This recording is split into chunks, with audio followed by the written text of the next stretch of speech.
Oikein ihanaa keskiviikkoaamua teille kaikille. Tässä on jonkin aikaa vierähtänyt. Olen viettänyt tällaista niin sanottua hiljaiselaa täällä blogin puolella. Se ei kuitenkaan tarkoita sitä, että mitään ei olisi tässä muutamien viikkojen aikana tapahtunut. Päinvastoin asioita on tapahtunut todella paljonkin. Ja niin kuin mä tuolla Facebookissa ja blogin puolella kirjoitin, niin muutoksia on tähän blogiin tulossa. Eli olen jo oikeastaan koko tämän kevään olen miettinyt sitä, että mä haluaisin tuon nettisivun ja blogin yhdistää. Ja nyt se projekti on lähtenyt vihdoin ja viimein etenemään. Ja tässä kesän aikana sitten nämä uudet nettisivut tullaan julkaisemaan ja blogi siirtyy sitten sinne. Sitä ennen kuitenkin haluan kertoa teille, mitä tässä matkan varrella on tapahtunut. Ja muutamia videoita varmastikin tässä ihan kesän kynnyksellä vielä tulee sitten julkaistua. Ja ihan ensimmäinen asia, mitä mä haluan teille nyt kertoa, niin on vähän sitä yhteenvetoa, että mitä tässä mun omassa elämänmuutosprojektissa on tällä hetkellä menossa.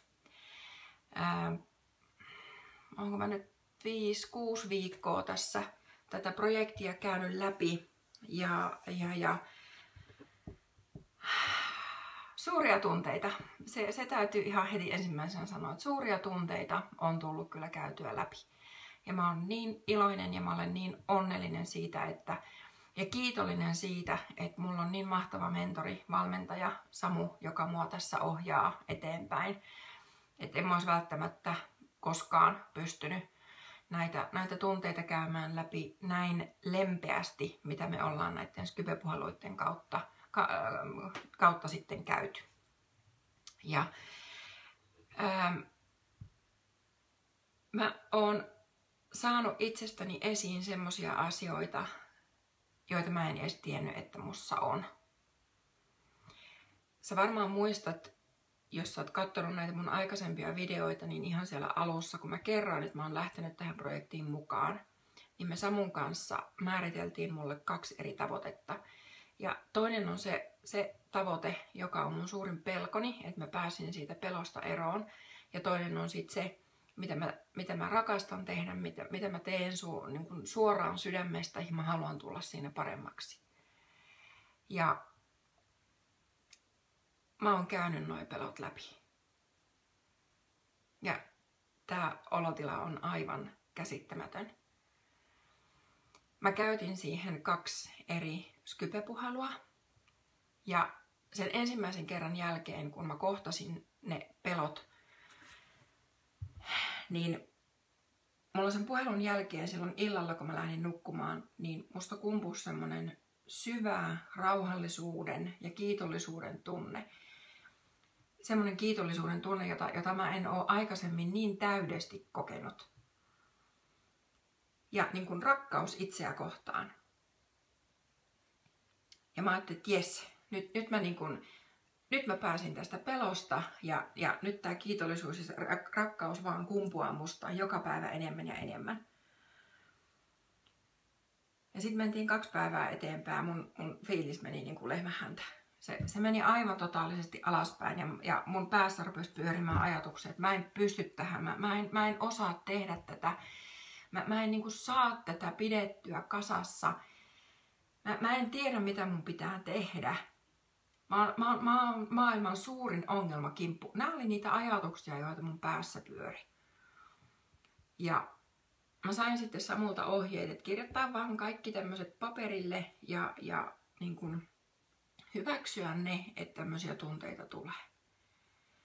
Ja Samu oli antanut mulle tehtäväksi sen ensimmäisen kerran jälkeen, kun mä käsittelin tätä pelon tunnetta, että mun tulisi yrittää nostaa se tunne uudestaan pintaan ja katsoa, että mitä tapahtuu. Että onko sinne jäänyt vielä joku semmoinen kerros, missä mä niinku käsittelen tätä pelkoa. Ja koko se viikko mulla oli semmoinen fiilis, että mä en halua kokea sitä tunnetta enää. Että se oli niin semmoinen voimakas ja semmoinen epämiellyttävä ja semmoinen, että mä haluan vaan sen työntää pois. Ja kun me sitten keskusteltiin seuraavalla viikolla Samun kanssa Skypen kautta ja mä kerroin hänelle, että mä en halua käydä sitä läpi, niin Samu sanoi, että silloin siellä on vielä jotain käsittelemätöntä sulla, että käydäänkö se yhdessä nyt tässä. Ja mun teki niin mieli sanoa, että mä en halua kokea sitä enää. Mutta taas kun mä tiesin sen, että se on vaan käytävä. Mä en pääse eteenpäin, jos mä en sitä tunnetta käy ja mä en pääse siitä. Mä en pääse niin kuin vapautumaan siitä, vaan että se kahlitsee mua koko ajan. Ja me käytiin toisen kerran se samainen harjoitus läpi. Ja kun mä olin sanonut Samulle, että mua ihmetyttää suuresti se, että mä en muista omasta lapsuudestani yhtään mitään. Et ne muistot, joita mulla alkaa kummuta, niin ne on jostain ala-asteelta, eka, toka, kolmasluokalta. Että mä alan muistaa sitä, että mua kiusattiin siellä, mutta jos mun pitäisi niinku miettiä, että mitä esimerkiksi Eskarissa on tapahtunut, niin en mä muista. Ja Samu sanoi, että ensimmäiset vuodet on ihan normaalia, että niistä ei muista, mutta kyllä sit pitäisi ruveta pikkuhiljaa niin kuin muistamaan jotain tapahtumia, mistä ei ole mitään. Ja mä sanoin ääneen, että mulla on ihan semmoinen olo, että niin kuin siellä vielä niin kuin varhaislapsuudessa mulle on sattunut jotain, jonka seurauksena mä oon tavallaan niin kuin blokannut sen oman muistini, että mä en halua niin kuin käsitellä sitä, että mä oon vaan työntänyt sen sinne syvälle sisälle ja blokannut sen muistista, että okei, tätä ei käsitellä niin kuin ikinä. Ja Samu sanoi, että se voi olla hyvin mahdollista. Ja sen takia siellä on edelleen se epämiellyttävyyden tunne, kun mä sitten sitä pelkoa mietin ja kun se olisi pitänyt siinä hetkessä sitten käsitellä. No, rohkeana tyttönä otin härkää sarvista kiinni ja mä sanoin Samulle, että käydään se nyt toistamiseen sitten läpi, että enhän mä pääse tästä muuten eteenpäin muuta kuin menemällä sen pelon läpi. Suoraan sitä kohti ja kattamalla sitä silmiin. Ja kun me aloitettiin se harjoitus, niin meni varmaan 5 sekuntia, kun se kumpus ihan se vyöry mun päälle, se tunne. Ja mä käsittelin sitä, mä niinku kuulostelin mun omaa kehoa, että mitä musta tapahtuu, ja Samu antoi mulle koko ajan ohjeita. Tai ei nyt koko ajan, mutta kuitenkin sille, että antoi ohjeita ja sitten mä tein niiden ohjeiden mukaan. Ja sitten yhtäkkiä mulle tuli semmoinen olo, että niin kun olisi käsi tässä mun vasemmalla poskella ja ohimolla. Ja tätä kuumotti, tätä vasenta puolta, ihan hirveästi. Ja sitten yhtäkkiä se vaan niinku oli tässä kohdalla se kuumotus. Ja mä sitten sanoin ääneen, että voisiko olla niin, että mua olisi lapsena päiväkodissa, perhepäivähoidossa ehkä niin kuin lyöty tai nipistetty niin kovaa, että mä olisin säikähtänyt sitä tilannetta ja se olisi sitten saanut mulle aikaan sen epämiellyttävyyden tunteen. Mä en niin kuin saanut mitään selkeää muistikuvaa siitä hetkestä ja siitä tilanteesta.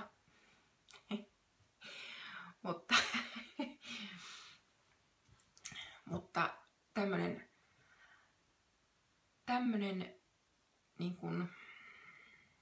tämmönen kokemus mulla niin kuin jäi sinne kehomuistiin, solumuistiin, että niin kuin käsi on tossa ja sitten se on semmoinen nipistävä tunne. Kiitos.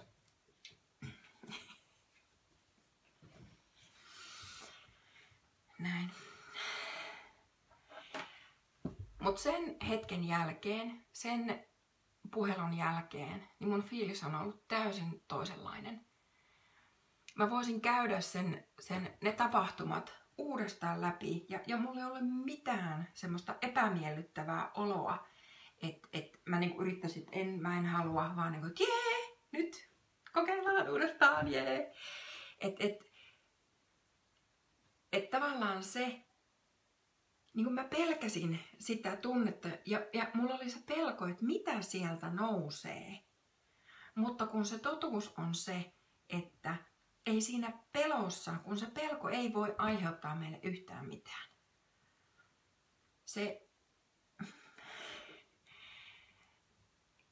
Kun ei ole mitään, mikä sieltä sisältä kumpuaa ja hyppää tuohon lattialle ja pelottelee. Ei ole mitään semmoista, vaan se on ainoastaan se tunne, mitä me pelätään.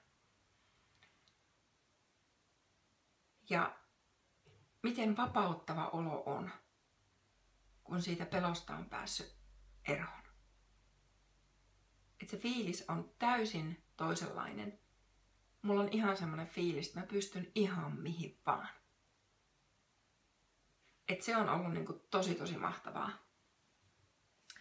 Ja sit sillä pelon käsittelyllä on ollut pari semmoista kivaa sivuvaikutusta.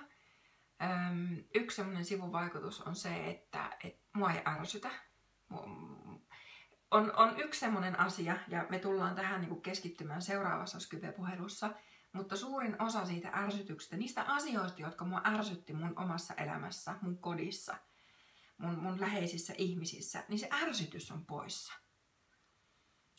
Ja sitten on ollut toinen hyvä juttu on ollut tässä huomata, että kun mä monesti pelkäsin aina sitä kritiikkiä, että musta tuntui tosi pahalta, että jos mun läheiset ihmiset kritisoi mua tai mun päätöksiä tai mun elämää, niin mulla on 3 tämmöistä kertaa tapahtunut, milloinka mun sanomista tai mun päätöstä on, tai mun haaveita, mun unelmia on joku mun läheinen ihminen kritisoinut.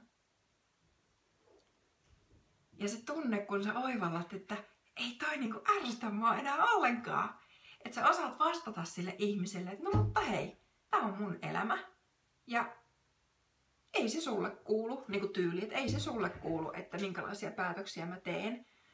Ja missä mä aion ensi talvena töitä tehdä.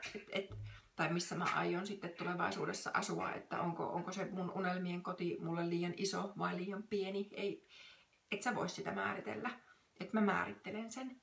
Niin se voiman tunne, että kun sä itse hallitset sitä omaa elämää ja niitä omia päätöksiä ja sulla on niinku sitä rohkeutta sanoa sille toiselle ihmiselle, että hei, teikö, tää on mun juttu, tää on mun elämä. Niin se on, ja siis se, että kun jälkikäteen on ollut niinku sille, että ei ärsyttänyt yhtään. Niin se on ollut niin mahtava, että kun sen tietää ja sen muistaa sen tunteen, että jos niinku se tuntui niin semmoiselta syvältä piikiltä, että se oli just tarkoitettu mulle ja just niinku se osui siihen kaikista syvimpään kohtaan, että se kritiikki. Ja nyt on niinku silleen, että no, sanoppa mitä sanot. Mutta tosi isoja asioita on tullut käytyä tässä muutamien viikkojen aikana läpi ja olo on siis aivan käsittämättömän upea.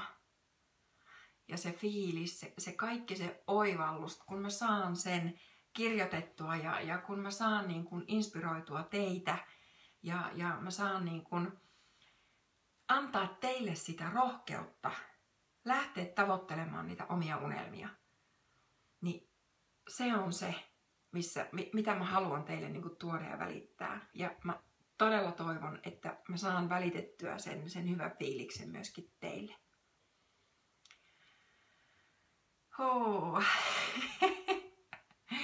Aivan mahtavaa. Mut hei, tässä oli tämmönen lyhyt yhteenveto siitä, mitä tässä viikkojen aikana on tapahtunut. Ja seuraavaksi mä ajattelin, seuraavassa videossa mä puhun teille hieman tuosta muutosvastarinnasta, koska me jokainen sitä koetaan silloin, kun me halutaan lähteä jotain muutosta tekemään. Niin vähän niitä syitä, että minkä takia sitä muutosvastarintaa esiintyy ja mitä niille voi sitten tehdä, kun itse huomaa, että no, nyt mä niin kuin tiedostamatta vastustan itse tätä muutosta. Niin näihin asioihin mä keskityn sitten siinä seuraavassa videossa. Mutta mä toivotan sulle oikein ihanaa ja inspiroivaa päivää. Meillä sataa tänään vettä. Toivottavasti teillä on aurinkoisempaa. Eilen oli aivan mahtava sää olla ulkona ja kirjoittaa mietteitä paperille. Ja tästä se kesä lähtee sitten etenemään. Oikein mahtavaa päivää sulle. Moi moi!